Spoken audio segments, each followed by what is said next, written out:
In Aristotelian metaphysics, Aristotle argues for the existence of God as the unmoved mover.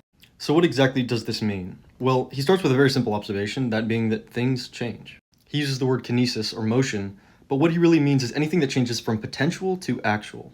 For example, a seed has the potential to become a tree, and then when it grows, obviously, that potential changes to the actual. And that's really his key principle. Change is the actualization of potential. Now he says that potential cannot move to the actual without some outside force. And that is, of course, because potential is not yet real. It takes something actual acting upon it to make it real. For example, wood has the potential to burn, but it can't burn unless something actual acts upon it, like fire. So he draws the conclusion that, of course, whatever is moved by something else.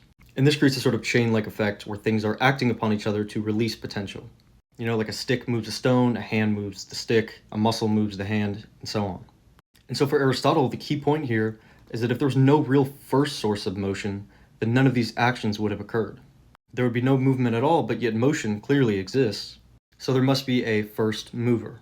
So then for Aristotle, the first mover must itself not be moved by something else, or it wouldn't be first. There has to be something that tips over those dominoes to get them started. And that thing must itself be actual, without any potential. This would have to be something that exists outside of this sphere of existence, outside of space, outside of time. And for Aristotle, this is God. It has to be eternal, otherwise it would require a cause.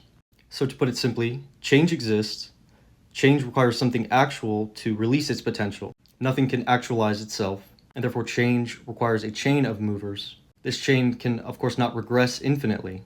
Therefore, there must be a first unmoved mover, and this would, of course, be God. So what do you think of this argument?